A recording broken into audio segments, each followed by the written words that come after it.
Okay, so dear Dhamma practitioners, be comfortable yourself and relax your body and keep your back straight, neck head straight in one line and your right palm on your left. So gently close your eyes and bring your attention to this bell sound, and while you're focusing to the sound, mentally relax your body, relax your mind and relax your breathing with your thoughts. So do nothing extra. Just follow the sound, please.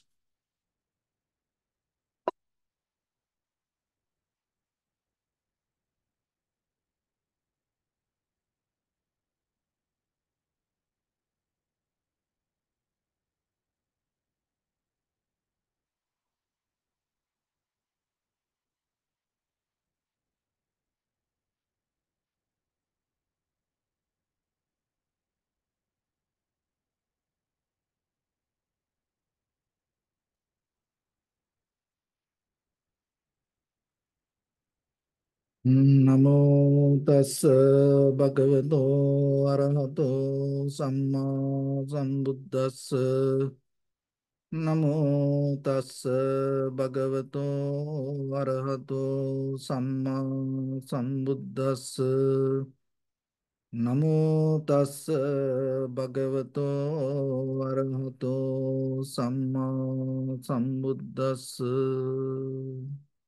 Homage to the Blessed One, the Exalted One, the fully enlightened One. So, dear Dhamma practitioners, in these ongoing meditation sessions, we try to share some basic informations for yourself to develop a very clear foundation for your meditation practice.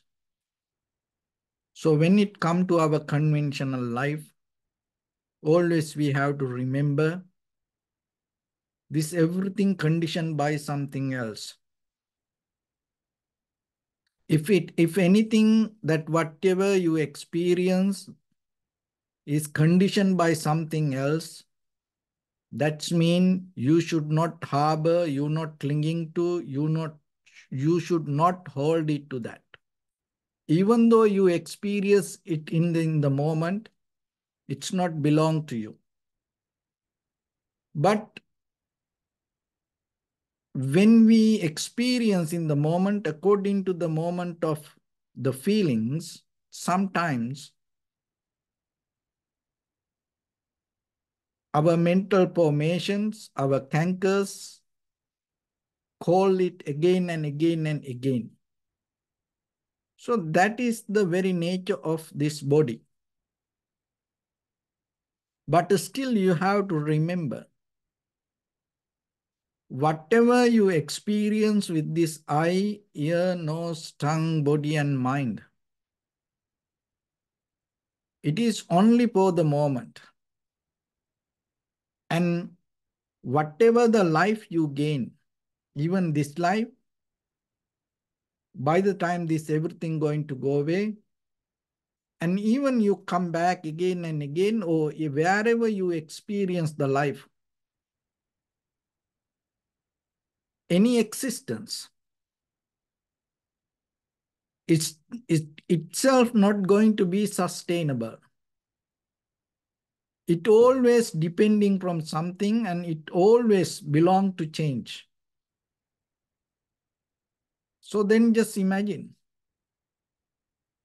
whatever we achieve, whatever we hold, whatever we want, or whatever we gain, that anything not going to be there for another moment. So if you understand this principle,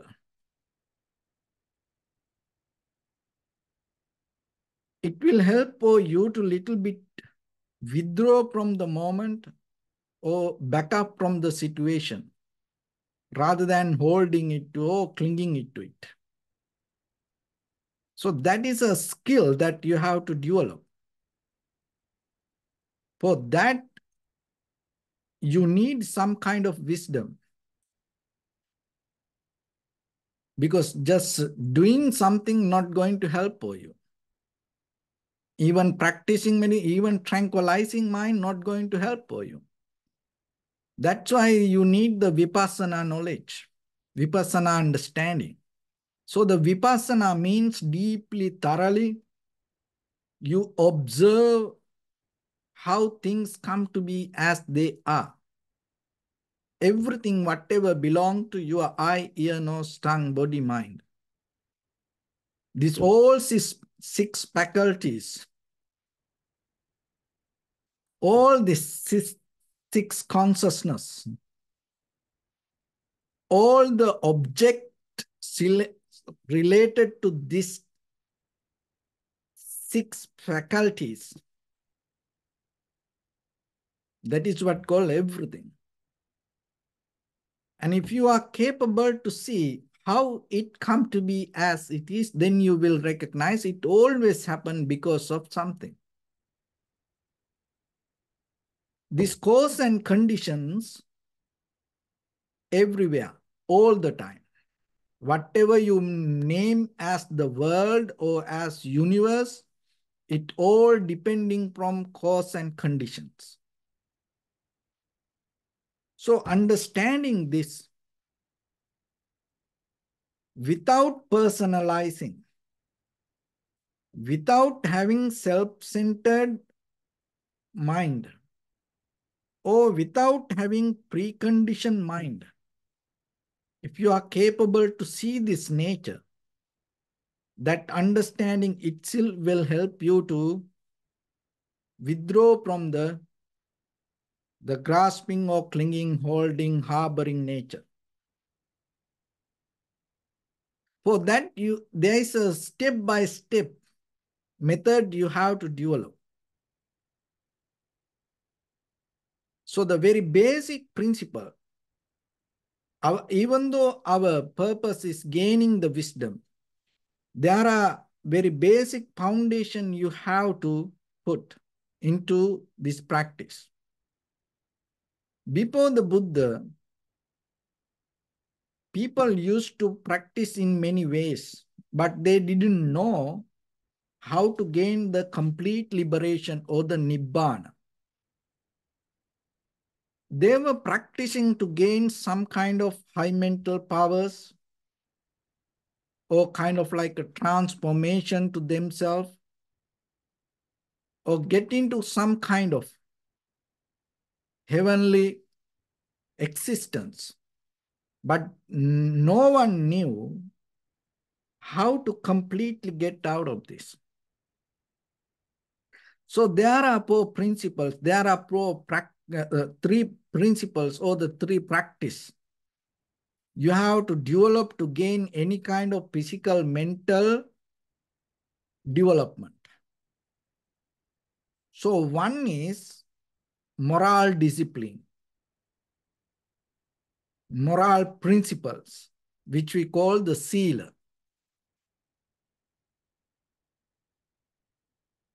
So in conventional life, even for your spiritual life, one of the things that you have to remember, just doing everything the way it appears or the way you want, not going to gain that liberation. So you have to have some kind of discipline inside you. So before the Buddha, people had certain discipline to gain that whatever high mental powers or the transformation to themselves. But they didn't have the idea how you can have disciplinary codes or how you can have moral discipline to attaining to liberation. So then just imagine, stay away from something or just not doing anything, not going to help for you to get out of this suffering or the samsara or this life circle. That's why you need to understand very clearly that what you want out of this practice. Because until that the day you understand that you really want to get out of this, maybe whatever your practice not going to help to gain that. So then all the disciplinary codes, of course, bring you some kind of success. But sometimes it will help you to maintain your life properly. It will help you to maintain your conventional level of your personal life, your social life, even your spiritual life to certain level to gain some kind of good result. But gaining good result and finding liberation or finding the Nibbana are two different things. So then always remember, when it comes to this Nibbana practice, when you go towards the complete end of this samsaric journey, so you have to remember, it is disciplining within your own eye, ear, nose, tongue, body, mind faculties. So you experience this world with these faculties, even though you don't see that maybe you like things that when you see through your eyes, or when you may like to hear things from outside. Maybe you may like many kind of smells that exist outside. Of course, you like to taste many things as tongue object or as food from the outside. Maybe you think that is the attachment. So because of that, sometimes we try to withdraw from it. We say, oh, I'm not going to see it anymore. Oh, I'm not going to hear that. Oh, I'm not going to smell it. Oh, I'm not going to eat it. And thinking like that, oh, I'm going to stay away from this sensation. Thinking like that. Sometimes you try to discipline with this outside world. But there is an invisible thread, bond, happen deeply in your consciousness. You may not hear it before. And sometimes, some people, maybe you are hearing it today for the first time in your life. And we thought, oh, I have no attachment. So in that way, we think we have no attachment towards the outside world. But that is not enough for you to attain to liberation or the Nibbana. What is then you need? Where you need to discipline? Not what you see through your eyes that you have attachment, greediness, lust. Of course, there is a lust. There is a lust or the greediness or the attachment that when you hear through your ears. But deeper in your consciousness, listen this very carefully. Like a spider create a web, and even if they know any fly hit the spider web, the spider itself deeply have the bond, attachment towards the net itself. So the spider cannot get out of that bond. Of course, if any fly hit it it naturally go and respond to it, but still the spider has a deeper connection to all over the net. So like that, your consciousness, it doesn't matter you see something or not. You have a deeper attachment to your eye.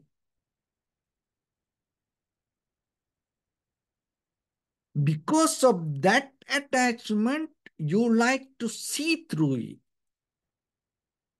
You have deeper attachment to your own ear. See something, when something try to hit your face, maybe you try to naturally protect your eye. This entire system that always naturally designed to protect your eye, ear, nose, tongue, body. So that deeply your consciousness has a design to hold it. So it's 24/7, always there. Even you go to sleep, maybe you have no any desire to open your eyes and see, but see that you see the dreams. So what is the dream does? Because this eye, ear, nose, tongue, body, mind related to your deeper consciousness. It doesn't matter you see this world or not. It can survive itself. And sometimes you think, oh, without seeing that, I can't. No, no, no, no. You are more stronger than what you think. Oh, maybe you think without hearing that, I can't live. No. Already, you are capable to, without seeing through your eye, without hearing your ear, without smelling anything from outside, without tasting from your tongue, without having any companionship around you, still your consciousness has a design, that the design to survive itself. How? Through mental formations, cankers, memory. It's stronger than you think. It has a long, long, long, long history. So because of that history, your consciousness has a deeper attachment to this I, the very complete process of I, to ear, nose, tongue, body. So the vipassana means one way you deeply see this, how you're deeper, this consciousness always have the attachment, how it always keep the connection, communication. And when it comes to the very foundation of this disciplinary codes, or the sila, or moral disciplines, remember, it is not that you stay away from that seeing things. You start to slowly have the discipline, your consciousness, and in between your consciousness and your eye, that to make it discipline itself. Not that putting this outside the worldly object away. No, no, no. The deeper desire, the currents always happening in you. So just imagine whatever that in front of you, whatever available, your eye capable to be happy with it. When you have too many things, you are capable to have choice. Otherwise, just imagine if there's only one thing, You will go with that. How? Because the I, it doesn't matter that much that what you see this outside object. The I has a deep, your consciousness has a deeper connection with the mechanism of the I. So then focus to that. So see, try to tackle that current that happening always. Flow through your this I. So the ear the same. And sometimes we think when you stay away from listening to certain sound, voice, or you are disciplining your eye. No, that is not the Buddha's teaching. For a conventional level, for a certain level that it will help for you to maintain your life more comfortably. But you have to remember, you have to tackle your deeper consciousness. Your awareness has a deeper bond that always with this ear itself. Because that is how, when you are in the mother's womb, when it come, only it come, the consciousness come to mother's womb. And that consciousness has a capability to design this eye, ear, nose, tongue, body, mind.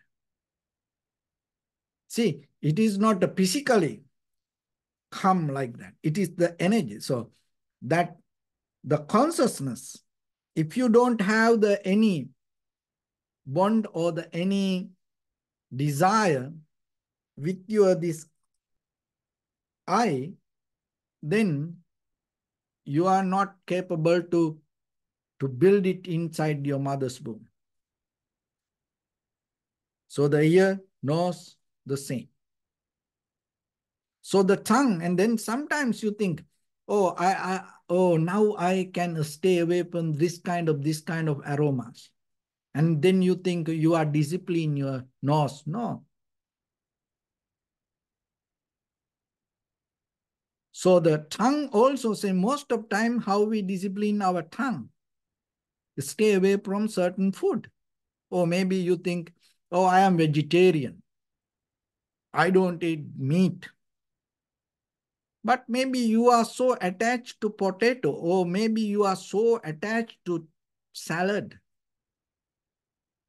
And if there is only salad available, you enjoy that. If the only potato available, you will enjoy that. There were time. There was a kind of like a 7-year drought in Sri Lanka, long time ago. There was no any food. So only one kind of tree used to survive, and everybody used to eat that tree leaves because that is available.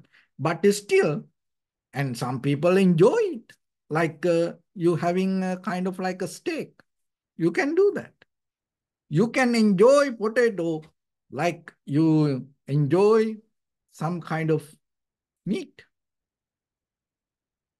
And as you know that nowadays that there are a lot of people vegetarian, and because of that, and there are some product that you can find. It's vegetarian chicken. What is that? It gives the taste like chicken. And it's kind of like a tofu. Tofu is vegetarian, but it gives kind of like a, meat taste, fish. And then you say, oh, I am vegetarian. Of course, you don't eat the real meat. But you know what's happening? Your mind, your tongue consciousness enjoy meat.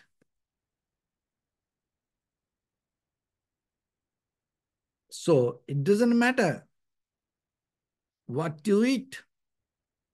If you are capable to tackle the the consciousness and the connection with this tongue consciousness. And if you are capable to tackle that and minimize that desire to it, the greediness to it, that is where you have to focus. See how difference when it comes to vipassana level of practice. It's totally different than this conventional level of being disciplined. It doesn't matter what you eat for your hunger, but you are deeply, completely cut down this greediness, the lust that happening. Oh, I like it. See, sometimes people eat potato. They go crazy for that. If anybody jump into that, they are potato, they get mad. No? So that's why you have to think a little bit more deeply. And even with the people association, the sensation, sometimes you think you stay away from kind of like we call kind of like a bad people. So you say bad energy. Oh, that person have bad energy. And you stay away from that people and then you think you are very good now. But you attach to sometimes your own skin. And you just enjoy your own head touching it and you enjoy that sensation. Rubbing your own body, you feel so good. So that is where you attach to the skin, you attach to your body. So that is what make you keep going. Not you that you stay away from other people. No. Deeply your consciousness attached to this body. So that's why deeply you have to be disciplined with this, your own body, not to give too much comfort to it. That doesn't mean you put it to deeper suffering. No, like a very ascetic practice. No. There are some people still, they live like animals. They give a hard time to this body and putting fire around and kind of like a burning. No, you should not practice like that things. That is not what. Here deeply, this is nothing to do with this physical way of discipline. That is the important thing you have to understand. It's nothing to do that you dealing with this physical or no. It is completely mental practice. You become disciplined with mentally. You discipline, it doesn't matter that whatever next to you, whatever the people, you're not going to categorize this person, good person, bad person, or like that. But deeply, you are capable to keep balance your deeper consciousness and these physical feelings. But most of the time we think, oh, stay away from bad people. Of course, for a certain level, for beginners, it is very necessary. But when you go deeper into, always remember, being disciplined, practicing morality, it is inside you, in between your consciousness and your physical body. It's nothing to do with other people. Stay away from other people. So when it comes to that, now I hope that you understand basically where you should focus. It's not, of course, it will help in a certain level from the beginning. It will help you to practice with the outside. But by the time, bring more and more and more effort to neutralize this inner current.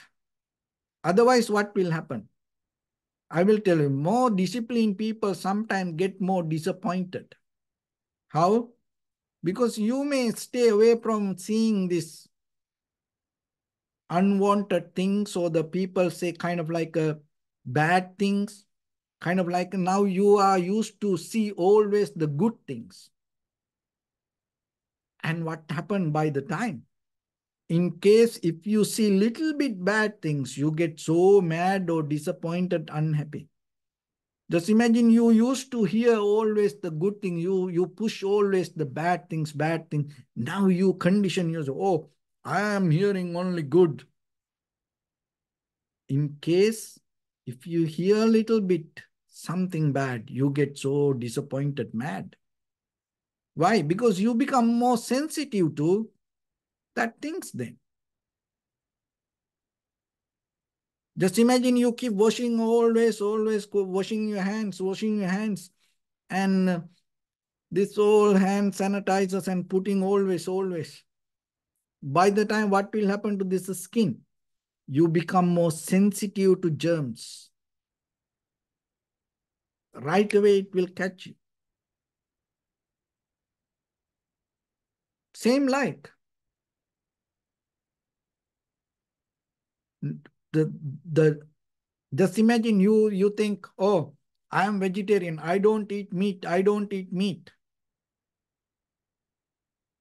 And you think, oh, you are only vegetarian and you eat salad. Just imagine by mistake. You go somewhere and you eat something, and by mistake, in your salad, there was a little bit tiny piece of chicken. You ate it by mistake, and then later you recognize, and your entire body start to react to it, and you vomit it, and maybe you feel kind of like sick. See, that what you practice can put you to sickness. But vipassana level of practice, nothing to do with that. It never put you to sickness. That is the important thing you have to understand. So this is why in the world nowadays, even though we practice yoga, meditation, most of the spiritual things, chanting, what happened? People become allergy to bad things, and they become sick.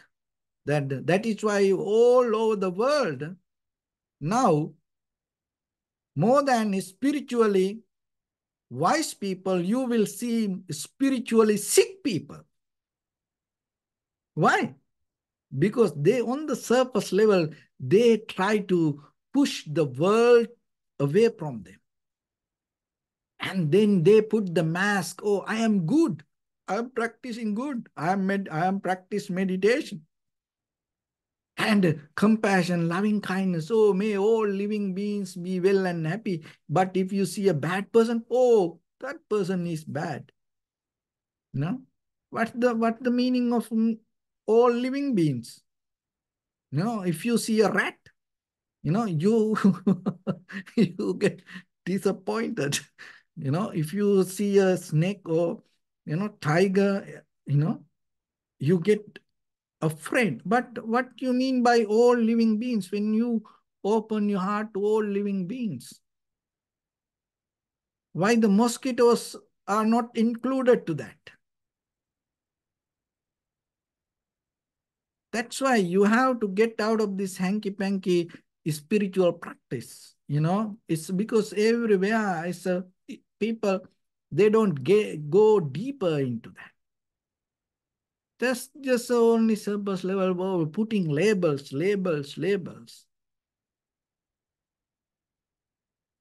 So that's why practicing vipassana level is you have to spiritually be matured. That is why. Don't be spiritually this ignorance. Don't spiritually become sick. Don't get allergy to the world. Don't get allergy to bad things. Then itself, you are creating a very big trouble yourself. Why? Because good or bad, whatever, right or wrong, it is conventional. And it's always going to be in the world. Wherever you are, it's going to be there. So then there is no escape for you. Then always you struggle with it. So that's why rather than being disciplined with outside world, try to be disciplined inside. Discipline with your eye, ear, nose, tongue, body, mind. Don't try to discipline with the good things and pushing away the bad things. No, tackle the desire to see good things or desire to categorize things. Cut it down. So whatever available, be neutralized with it. Accept it as a part of the world and neutralize your desire. Knowingly, nothing is permanent. So that is how you can practice this disciplinary code or the sila related to vipassana or the nibbana. So then by the time you are capable to end your own eye, ear, nose, tongue, body, mind. So the world always going to be there. Remember, this world, billion eons by eons, this world in different forms, it's going to be in this physical world going to be there. But it is up to you within this time, you are capable to end your samsaric journey. So focus to that.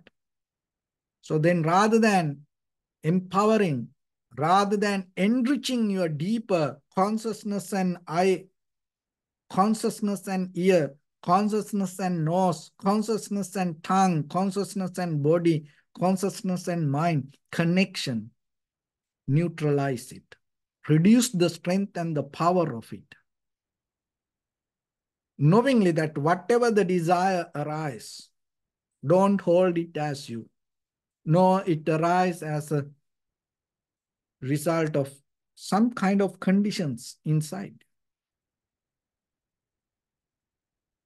And little bit withdraw from the moment. Little bit reduce the power of it. You don't need to try hard. Only thing you have to be, you have to develop the wisdom, because when you have the wisdom, that is where you can practice this all without a struggle. Just imagine anything. Just imagine you go to the mechanic, and if the person struggle to fix that, that means he doesn't have wisdom about it. If anybody have wisdom, even in the conventional world, what does that mean? There's no struggle for that. So then, for the world the same, for the life the same, if you struggle with things, that means you don't have wisdom about it. So the Nibbana the same. This is nothing to do with the kind of like a worldly wrestling field. No. Meditation, when you come to meditation, it is not, your minds cannot kind of like become a war. No, you develop the wisdom, understand and recognize how things come to be as they are. And that understanding itself will help you to get out of it. So that is the moral discipline. And the tranquility state the same. Tranquility state you have to develop to see things very clearly, not to hold or harboring to it. And the next one, so sila, samadhi, panya. So the panya means the wisdom. So the wisdom means you have to see the very cause and effect, how things come to be as they are. When you have the very clear tranquility state related to the vipassana knowledge, then you are capable to see things without getting attached to that tranquility state. But mainly, start to practice with this moral discipline. So don't get allergy to the world. Don't get allergy to whatever the good or the bad things. Don't get attached to whatever the good things. Good or bad, right or wrong, black or white. everything. Pain or pleasure, everything. Part of the world, everything conditioned by something, and nothing can be forever.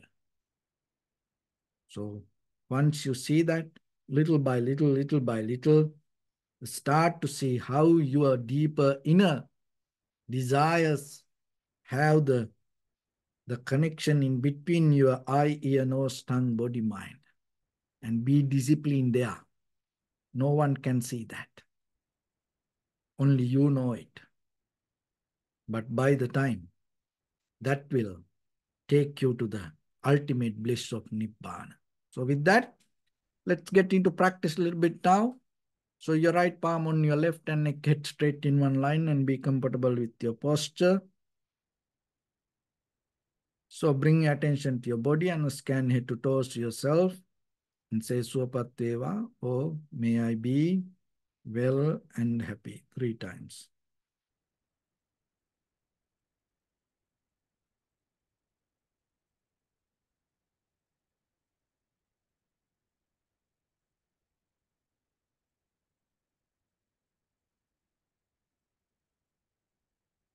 Take a moment and think. We gathered here in this moment to practice this ancient meditation technique.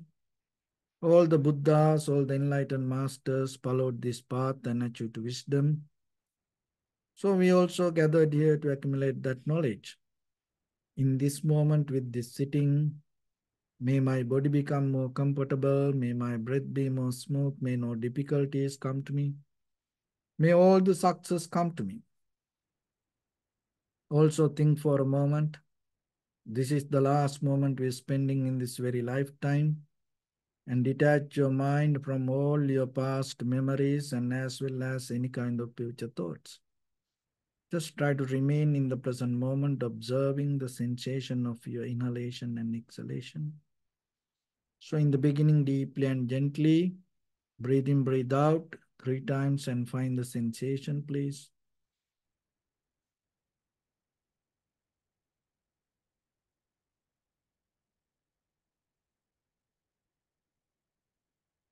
And allow your inhalations, exhalations happen itself. When it happens through the sensation, recognize it. Do nothing extra.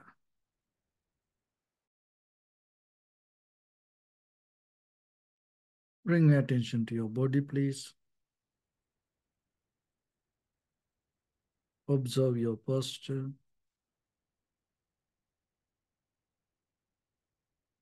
We cultivate loving kindness and compassion in our heart and radiate it as a light through entire your compound, village, city, state, country, world, around this universe. Also as far as you can through galaxies, other planets, stars. Reminding yourself like this. With clear intention, mentally repeat after me. May all living beings in this universe be well and happy. May everyone be happy and safe. And may their hearts be filled with joy. May all living beings live in security and in peace. Being Suha, frail or strong, tall or short, big or small, visible or not visible, near or far away, already born or yet to be born.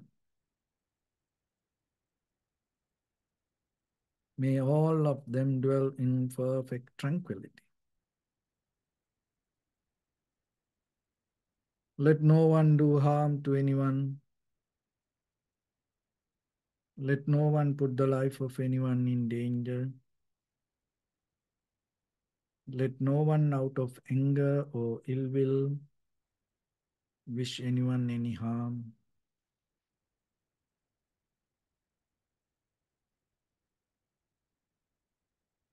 Expand the loving kindness and compassion beginning from your heart.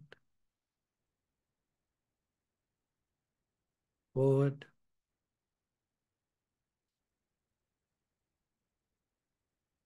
Visualize yourself and send it as a light.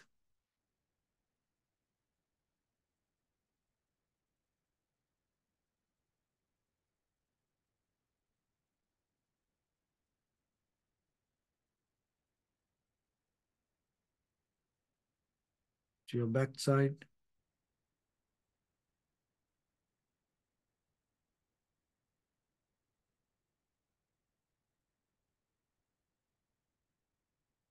to your left side,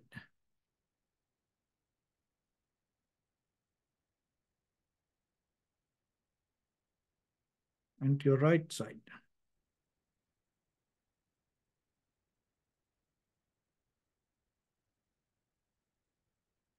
Downward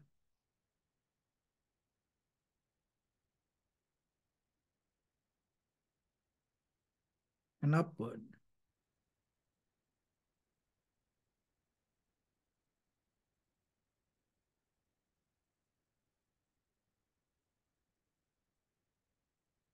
All six directions at once, like the moon, the sun, spread the light, spread the energy, without any condition, without any limitation, without any resistance, or without any judgment.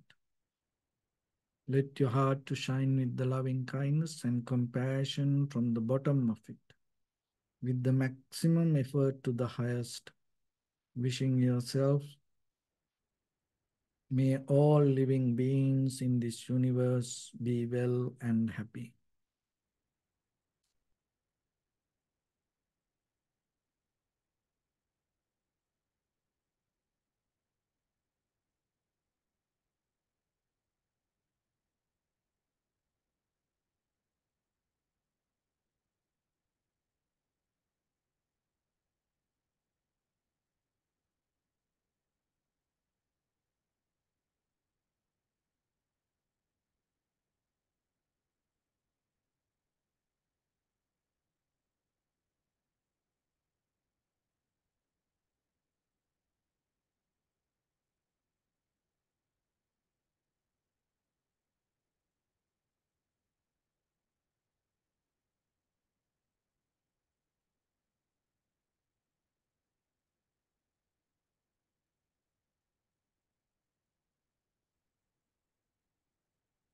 Say sadhu, sadhu, sadhu.